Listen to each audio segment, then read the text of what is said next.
Alright, attempt number 2 at making this video. I started recording it and I was talking in circles, and then my camera died, and then lawn maintenance was like standing right outside the window with leaf blowers. They're still kind of out there a little bit. I hope it's not too loud and disruptive.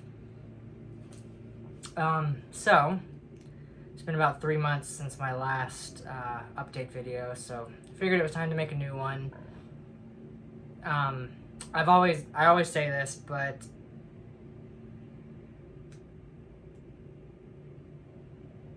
if you're not following me on Instagram, you definitely should. That's where I post the most up-to-date updates. The most up-to-date updates as soon as I get them. So for those of you who are not already following me, feel free to do that, and you'll already know everything I'm about to say. So, last video that I made, I had just started a new treatment, and that treatment was supposed to work by affecting the blood vessels that go to the cancer cells to try and starve them and to kill them that way. I did that treatment for, I think it was about 6 weeks. I finished it towards the end of March, I think, and unfortunately it didn't work. The cancer continued to spread even during that treatment. It hasn't spread to any new organs. It's still only in my esophagus, my lymph nodes, and my liver. But my liver has gone from only being a few minor spots to just about being completely overtaken. And at the same time, when they did the last CT scan, they also found a blood clot in my liver that I am assuming was caused by the treatment. I don't know too much about blood clots, but I'm guessing that since that treatment affected your blood vessels, it could cause the clotting. So they took me off of that treatment. They put me on some blood thinners to try and help the clot. And after that CT scan, I actually had an appointment with a doctor at the Mayo Clinic down in Jacksonville. Originally, I was supposed to actually go down to Florida to go meet them in person, and I think they were going to do some tests. But obviously, we live in a post-COVID world now, and we were not able to do that. They had the hospital closed to any new patients or anything. So we ended up just doing a virtual appointment with him online, and he went over the scans and everything, and he gave me he had like 2 different recommendations. One was this type of immunotherapy, which is actually what my primary doctor wanted to do. My memory has gotten so bad these days, I cannot remember what the name of the drug is actually called, so I'll put it like right here in text. And he kind of agreed with my primary doctor that was a good next step, but he also recommended another type of chemotherapy that was going to be a little bit more intense. It was a chemo that would be administered over a 48-hour period every 2 weeks, which would mean that I would have to go to the doctor, they would hook me up, and then I would actually bring it home with like a pump and everything, and I would have to be hooked up to that for 48 hours, then go back to the doctor and get disconnected and everything. And like I said, that was going to be a lot more of an intense treatment, since it's more like a traditional chemotherapy. It would be like it was back in December. I would lose my hair that I'm finally starting to get back. I would get really tired. I would be in a lot of discomfort and all that. So then after that appointment, I talked with my primary doctor, And they were both pretty much on the same page. They said that, at this point we can do either one. They both had the same chance of working or not working. So it really just came down to my choice and what I wanted to do. And that was a hard choice to make. Just to start off, I'll say that things aren't looking good for me. My prognosis is pretty bad. They were pretty much telling me that, like, best case scenario, I have like maybe a year left. Worst case scenario, if none of these new treatments work, probably less than 6 months. And they told me that back at the beginning of April, so at this point it could be less, could be more. Obviously, like, there's no way to know. Nobody can put an expiration date on my life, but I still think it's good to know, to at least like have an idea of what I'm looking at. So I had to make the choice of which treatment I wanted to go with. And the way I looked at it was, if I don't have that much time left, do I really want to spend that time bedridden again by going through another round of chemotherapy? Especially since there's not even a guarantee that it would work anymore. Back in December, around the holidays, when I was going through that initial round of chemo, I may as well have already been dead. I felt like I was dying. I was stuck in bed. I couldn't do anything. I could barely walk up and down the stairs. I couldn't eat. I couldn't drink.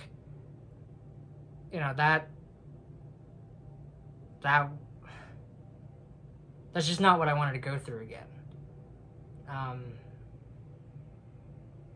Especially, like I said, since there was no guarantee that it would work, and even if it did work, it would only increase my lifespan like by a marginal amount. I decided that, however much time I have left, I want it to be as normal as possible. So I decided to go with the immunotherapy. And so far I've been handling it okay. I've done 2 sessions of it now, and this one's actually every 3 weeks. So it's been about 5 weeks now since I started this treatment, and it's a lot easier to handle. It's a lot less toxic, so it's not like destroying my body anymore. The only like real side effect I've been having is pretty extreme fatigue. Not as bad as the initial chemo, but definitely worse than the previous treatment. And so they ended up doing some more blood tests on me last week, and they found out that I have something else wrong with me, something called Addison's disease, or adrenal insufficiency. And basically, my adrenal gland, which kind of controls like your hormones and stuff, it was damaged and or killed by the chemotherapy. So like basically my body's hormones are just all out of whack, and it was affecting my energy levels. So they put me on a long-term steroid to help with that. And unfortunately there is no cure for Addison's disease, but it's easy to manage with medications and stuff like that. So I've been taking that now for about a week. I have kind of noticed a difference. I'm still pretty tired, but I was at the point where I was having to like take naps throughout the day, and for the past few days I haven't had to do that. So it seems to be working. It's pretty nice. It's giving me some more time to enjoy as much as I can. Obviously we're still in the pandemic, so can't really go out. I'm at a high risk, so I can't really go anywhere. I'm doing all my work from home, and you know how it goes. But so yeah, that's where I'm at as far as my treatment goes. What I wanted to kind of talk about in this video mostly is just my mindset and what I'm feeling about all this. And I was actually invited to be a guest on a podcast about a month ago at this point where I talked about all this. So if you don't want to listen to me ramble here, you can go listen to me ramble in that podcast. I'll put the link down in the description. Basically, you know, I'm facing my own mortality here. I know that I'm gonna die soon. Obviously, I don't know exactly when, but I know how. And that's a very unique situation to be in, I think. You know, obviously everybody knows that they're gonna die someday, but you don't know how, you don't know when, so it's easy to kind of just like push that in the back of your mind, you don't think about it. But for me, it's at the forefront of my thought constantly, all day, every day. And it's been a strange thing to learn to deal with. I was actually just talking with Emily last night about this, that like, at this point now it's become normal. I don't even remember what it was like before I got diagnosed and before I was facing this all the time. And it's weird, you know? One of the things that I talked about in the podcast, or I kind of touched on it a little bit, is obviously, for those of you who have not been watching my videos for a long time, I'm very much into dark, macabre type stuff. I always have been. You know, I did the haunted house. I got engaged on Halloween. We're planning on getting married this Halloween. Pretty much my entire life revolves around darkness, and it always has. And I think that subconsciously, that was how I always coped with the inevitability of my own death. I turned it into a positive in a way, I guess. And I think that that's why I'm able to accept this as well as I have. Does that make, I hope that makes sense. Because a lot of people have told me, like, dude, if I was in your position, I would be a basket case. I would not be able to function at a like normal level on a daily basis. And I don't know, like I said, for me, it's just like, it's become normal now. And like, obviously, I'm still, well, I want to clear this up, because when I tell some people this, they think that they're equating it with me giving up. And that's not the case. I'm not giving up. I'm not just rolling over and accepting, like, whatever, there's nothing I can do. I'm still fighting. I'm still doing the treatments, and I'm still, you know, hoping. I'm not getting my hopes up, but I'm hoping for good news, but I'm also staying realistic, and I'm preparing myself for the worst. I've been spending a lot of time lately getting, as they say, getting my affairs in order so that when that time does come, it's as painless as possible for everybody else in my life. And that's another thing that I talked about in the podcast is, for me, the saddest part of this whole thing isn't me, it's how it's going to affect everybody else. The fact that I'm going to be leaving my family, Emily, my friends behind, and there's absolutely nothing that I can do or say to make it better for them, to make it easier for them. And I wish there was. I wish there was something that I could do to help them be as at peace with it as I am. But, so that's kind of like where my mind has been at. You know, like I said, we're still, I'm not giving up. I'm still, you know, acting like everything's okay.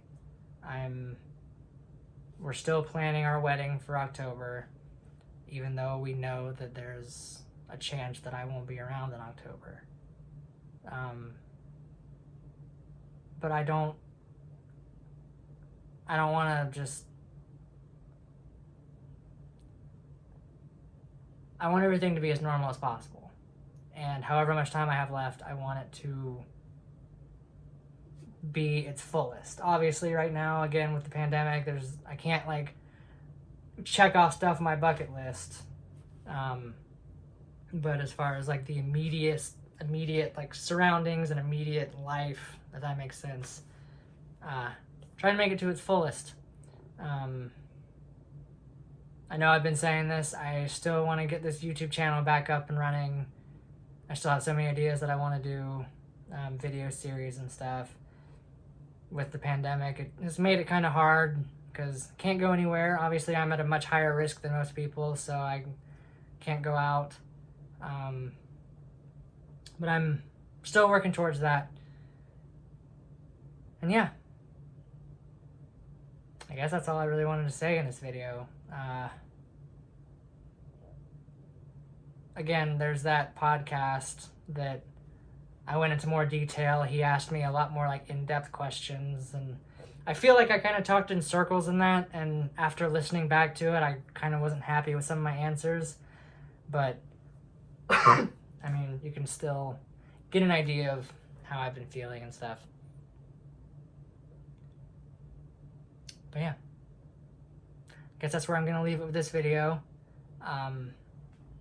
I've caught up with all my Halloween videos. You may have seen the trip down to Florida back in September and Halloween night and everything, so fingers crossed I can start doing some more video stuff here soon